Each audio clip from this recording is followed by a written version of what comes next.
নমস্কার বন্ধুরা, সকলে কেমন আছো? আশা করছি তোমরা সকলে সুস্থ আছো, ভালো আছো। আমরাও খুবই ভালো আছি। তো সকাল সকাল এই যে পুরো ঘরদোর ঝাড় দিয়ে নেব। এখন প্রথমেই রান্নাঘরটা ঝাড় দিয়ে নিচ্ছি, আর পুরো পায়ে পায়ে বালি লাগছে কি। তো ঘরদোর সমস্ত কিছু পরিষ্কার করে নেব। এখন সকালবেলায় ঝাড়ুটা দিয়ে নিচ্ছি। আর রান্নাবান্না কিন্তু আমার সকাল সকাল হয়ে গেছে। কি রান্না করলাম সেটা পরে তোমাদের সঙ্গে শেয়ার করছি। তো সকালবেলাটা এত তাড়াহুড়ো থাকে, তো সেই জন্য আর কি রান্নাবান্নাটা শেয়ার করাই হয় না। ওই পরে হয়তো তোমাদেরকে দেখাই কি রান্না করেছি, মানে কীভাবে রান্না করছি না করছি, সকালটা কীভাবে কাটছে, সেই জিনিসটাই আর কি তোমাদের সঙ্গে তুলে ধরতে পারি না, এতটাই ব্যস্ত থাকি সকালবেলা। যেহেতু ছেলে স্কুলে যায়, ওকে 8টার মধ্যে স্কুলে রেডি করে দিতে হয়। তারপর আবার সময় বাবাও কাজে যায়, মানে দুজনেই 8টায় বেরিয়ে যায়, ছেলের বাবা দুজনেই। তো সেই জন্য সকালবেলাটা খুবই চাপের মধ্যে থাকে। তো আর এই ঝাড়ুটা না একদমই খারাপ হয়ে গেছে। তো এই মাসটা গেলেই আর কি ঝাড়ুটা কিনবো। ভাদ্র মাস, তো ভাদ্র মাসে তো ঝাড়ু কেনে না, তো সেই জন্য ভাদ্র মাসটা গেলে তারপরে আর কি ঝাড়ুটারও কিনবো। তো এখন হচ্ছে গিয়ে জামা কাপড় কেচে নিয়েছি, ঝাড়ু টাড়ু দেওয়া হয়ে গেছে ঘর। আজকে 4টে বিছনা চাদর কেচেছি। তারপর তো এই যে যতগুলো মেলছি এখন জামা কাপড়, তারপরে আরও মানে এরকম আরও 1-1.5 বালতির মতো কাঁচা আর কি আছে, সেটাও কাচবো আর কি। 1 বালতি, 1.5 বালতি না, সরি 1 বালতি কাঁচা আছে, বড় বালতির। তো যাই হোক, এখন চাদরগুলো আগে মেলে দিচ্ছি। কেন বলো তো, চাদরগুলো না মানে হাওয়ায় শুকিয়ে যায়। আর আজকে ভালোই মোটামুটি রোদ্দুর আছে, আশা করছি শুকিয়ে যাবে। আর ওই সাইডে যে দেখছো, ওইটা একটা চাদর মতোই, কিন্তু ওটা খুব ভারী। ওটা আমি হাত দিয়ে মানে আর কি করতে পারছিলাম না, কি বলে জলটা নিগড়াবো যে, সেই শক্তিটাই নেই আমার গায়ে। বুঝতে পারছো, একেই তো কদিন ধরে শরীর খারাপ গেল খুবই, এখনও কিন্তু আমার কাশি ঠিক হয়নি, তারপরে গলায় ব্যথা আছে, যেটা হয় আর কি। শরীরটা অনেকটা দুর্বলও আছে। এই জ্বরটা হলে না মানুষকে একদম পুরো অনেক কষ্ট দেয় আর খুব দুর্বল করে দেয়। তো প্রথমেই নাইটিটা ভাবছিলাম, ওই লাল নাইটিটা ওইদিকে মেলবো, তারপর মনে পড়েছে আমার তো আর একটা চাদর আছে। এখানে 3টে চাদর মেলে দিলাম, আর একটা চাদর পরে আর কি এখনও কাঁচা হয়নি, পরে আর কি মেলে দেবো। কী বলো তো, একটু রোদ্দুর দিলে কিন্তু এই জায়গাটা মোটামুটি জামাকাপড়গুলো শুকিয়ে আসে। এই ছেলের প্যান্ট ফ্যানগুলো এগুলো একটু ভিজাই থাকে। একদম যদি সকালবেলা একদম ফার্স্ট সকালে ধুয়ে দিলে তাহলে আর কি হয়, মানে পুরোটা শুকিয়ে যায়। যেহেতু ওই কাচতে 10টা বেজেই যায় আমার, সকাল 10টা 11টা, কোনো দিন তো 12টাও বেজে যায়। তো আজকে একটু তাড়াতাড়ি কেচে দিয়েছি। এখন বাজে ওই 9:30টার মতো বাজে। তো তাড়াহুড়ো করেই কাজগুলো করছি, যেহেতু আজকে অনেক কাজ আছে। কী বলো তো, শরীরটা খারাপ থাকলে তখন তো, আর এখন তো মানে জ্বর হয়েছিল, সেজন্য তো আমি জামাকাপড় ঠিক করে কাচতেই পারছিলাম না। আর আগে তো সমর পাপা কেচে দিত বাড়ি থাকলে, আবার আগে যখন সন্ধ্যেবেলা বাড়ি চলে আসতো তখন কিন্তু ও কষ্ট হলেও কেচে দিত। ও মানে আমার কষ্ট হলেও কেচে দিত আর কি, ও বোঝে আর কি। মানে অনেকে আছে না যে আমি কেন কেচে দেবো, আমি কেন ঘরের কাজ করবো, এরকম নয়। ও মনে করে যে না, একজনের অসুস্থ থাকলে তো আরেকজন করবে, তাই না। এদিকে দেখো, শঙ্কর মাছ রান্না করেছিলাম সকালবেলা, তো একদম মাখা মাখা করে বানিয়েছি। শঙ্কর মাছটা আমার খুব একটা ভালো লাগেনি,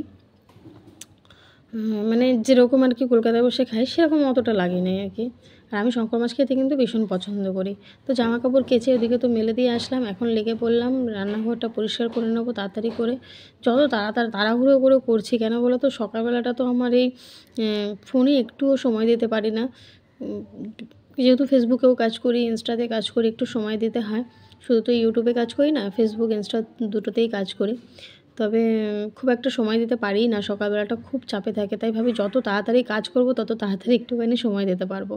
আর নানান রকমের এডিটিং থাকে, শর্ট ভিডিও, রিলস থাকে। তারপর রিলস করতে মানে রিলসও তো করতে হয়, তাই না। তো যাই হোক, তারপরে এগুলো করতে করতে কিন্তু আমার মানে সারাটা দিনে বলছি না, একটুও বসার টাইম নেই। এমন একটা কাজ বেছে নিয়েছি যে বসার টাইম নেই, এরকম একটা ব্যাপার।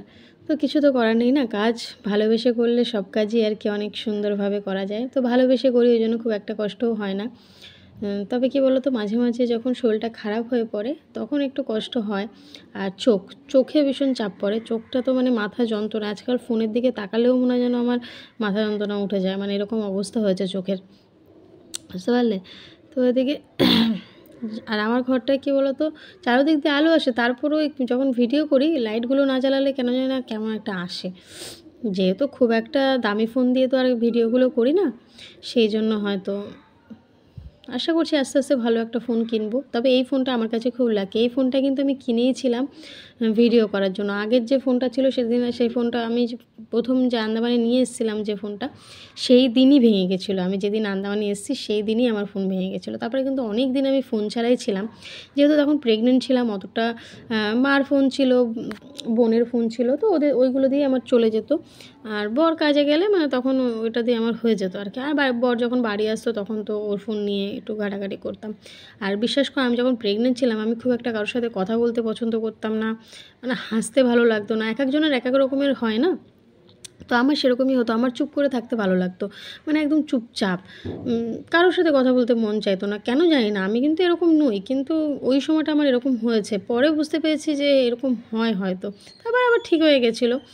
কিন্তু ওই সময়টা আমি কারোর সাথেই খুব একটা কথা বলতাম না। আবার কোথাও যাওয়া বা মানে কোনো আনন্দ, মানে হয় না যেরকম একটা সবসময় মনের মধ্যে একটা আনন্দ, সে মানে আমি কিন্তু ভেতর ভেতরে খুবই আনন্দ, যেহেতু একটা বাচ্চা আমি অনেক কষ্ট করে পেয়েছি। সেই আনন্দ অন্যরকম, মানে একটা হয় না মানুষের সবসময় হাসি খুশি, সেই জিনিসটা আমার মধ্যে ছিল না আর কি। আমি খুবই একা একা থাকতাম, ঘরের মধ্যে একা বসে থাকতাম। আর আমার প্রেগনেন্সির সময় অনেক রকমের সমস্যাও ছিল, যার কারণে অনেক চিন্তাও করতাম যে কীভাবে কী হবে, কারণ আমার তো অনেকটা কষ্ট করে মানে প্রেগনেন্সিটা কেটেছে, তো সেই জন্য। তো যাই হোক, এদিকে হচ্ছে বাসন তো দেখলে এক ঠিপ বাসন কিন্তু ধুইনি, ওই সাইডটা শুধু মুছে রেখে এসেছি। আর বাসন ধুয়ে আবার ওই সাইডটা মুছে নেবো। বাসন রয়েছে পুরো, কালকে রাতে যে ওখান থেকে আসলাম ঘুরে, তো এসে রাতেবেলা খেয়ে দেয় আর বাসন মাজানো, রাতে সকালে সব বাসন কিন্তু মাজতে হবে। তা জামা কাপড় বললাম না, পরে আবার কাচা বাকি ছিল, তো সেইগুলো কিন্তু ওই যে একটা চাদর তুলে নিয়ে, একটা চাদর শুকিয়ে গেছিলো এদিকে কাজ করতে করতে, ভালোই রোদ উঠেছিল, তাই ওই চাদরের যে জায়গাটা ফাঁকা হলো ওই জায়গাটা আবার কিছুটা মেলে দিয়ে আসলাম। আর জামা কাপড়গুলো রয়েছে ওগুলো পরে মেলে দেবো আস্তে আস্তে, ওগুলো শুকালে। এদিকে দেখো ঘরটার সমস্ত কিছু মুছে নিচ্ছি। আর আমি যে কী তাড়াহুড়ো করে কাজ করছি সারাটা দিন, মানে কাজের আর শেষ নেই, বুঝতে পারছো। আজ অনেক কাজ করেছি, অনেক, মানে কাজ আর কাজের কোনো শেষ নেই। তো এখন হচ্ছে কি রাতের খাবার বানিয়ে নিয়েছি, রুটি একটু বেশি করে বানিয়েছি, 2-4টে বেশি বানিয়েছি, যাতে আর কি সকালবেলা না আমার বাসি রুটি খেতে বেশ ভালো লাগে, তেল দিয়ে ভেজে। আর এদিকে বানিয়ে নিয়েছি সাদা আলুর তরকারি। কালারটা এরকম দেখাচ্ছে কিন্তু কিচ্ছু দেইনি, জানো তো, একদম হলুদ লঙ্কার গুঁড়ো কিচ্ছু না, একদম সাদাই তরকারিটা, কিন্তু জানি না কেন এরকম লাগছে দেখতে। টমেটো দিয়েছি হয়তো সেই কারণে হয়তো। আর এদিকে শঙ্কর মাছ আছে, 2-3 টুকরো আছে, তো এটা সোমর পাপাকে দেবো। আর এদিকে দুধটা গরম করে নিয়েছি, দেখো গরুর দুধ, তো দুধটা কিন্তু হেভি ভালো, জানো, টেস্টটা অনেক সুন্দর। তো রুটি ভিজিয়ে খাইয়ে দিলাম। আর এই যে দুধ রয়েছে, এখন দুধটা চুমুক দিয়ে খাবে। আসো বাবা, এখানে সোমা বাবা খাচ্ছে, অনেক কষ্ট হয়ে গেছে না, আজকে এসেই বলছে খিদে পেয়ে গেছে।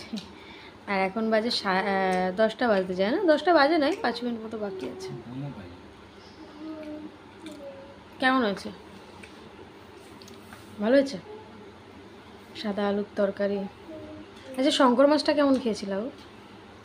ভালো। আমার খুব একটা ভালো লাগে না। তো এখনও রয়েছে, যে 2 পিস তো দেখালাম তোমাদের, এটা সোমর পাপাকেই বললাম যে তুমি খেয়ে নাও, নাকি খুব ভালো লেগেছে। সোমরও খুব ভালো লেগেছে, সোমও খুব মজা করে খেয়েছে। সোম ভেবেছে ওটা মাংস, ও ভেবেছে চিকেন। আচ্ছা কি চিকেন? আচ্ছা হ্যাঁ, আমার এটা মাংসের মতোই লাগে, বলো। আমরাও ছোটোবেলাটাকে মাংসই ভাবতাম না। আমার তো বাসি শঙ্কর মাছ খেতে বেশি পছন্দ। তোমার? টাটকা মানে মানে গরমটা। আর আমার বাসি যে পরের দিন সকালবেলা যে ঠান্ডা দিয়ে থাকে না একদম শীতকালে, উফ, আমার হেভি লাগে, হেভি। আমি তো শঙ্কর মাছ মানে বিশাল পছন্দ করি। কালকে অনেকটা শঙ্কর মাছ এনেছিলাম, 1 কেজি 350। তো এই দিয়ে আমাদের মনে হয় 2-3 দিন হয়ে যাবে, বলো। 2-3 মানে 2-3 দিন বলতে 2-3 বেলা হয়ে যাবে আর কি। আজকে রান্না করেছি, এখনও আছে, আরও 2 বেলা 2-3 বেলা 2 বেলা তো হবেই একদম। আর ওদিকে দেখো আমার ছেলেকে, দেখো কি করে খাওয়াবো। আসো বাবা, দুধটা খেয়ে নাও। কিছুতেই খেতে চায় না আমার বাচ্চা, একদম সেই ছোটোবেলা থেকে ওর একটাই প্রবলেম, খেতে চায় না মোটেও। আসো বাবা, দুধ খেলে যেন অনেক শক্তি হয়, ওকে একটু বলো খেতে। তাড়াতাড়ি আসো, পাপা ঘুমাবে, পাপার ঘুম পাচ্ছে না, আমিও খাবো, তোমাকে খাইয়ে। আসো এখানে বসো, বসো এখানে না।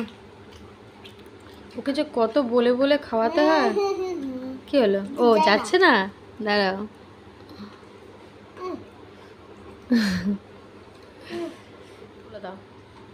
নাইট। বলো আগামীকাল আবার দেখা হবে। আগামীকাল আবার দেখা হবে। পাপ্পি দিয়ে দাও সবাইকে। প্লাইন পপি না এমনি পপি? হ্যাঁ, প্লাইন পপি না ফ্লাইং পাপ্পি দিয়েছো না, তেই হবে। প্লাইন পপি? ঠিক আছে, চলো আজকের মতো এখানেই শেষ করছি। দেখো খেয়ে দিয়ে উঠেই শুয়ে পড়েছে। খুব শীত করছে নাকি হঠাৎ, পা ফা ঠান্ডা হয়ে গেছে, তো এখনই তেল ডলে দিলাম।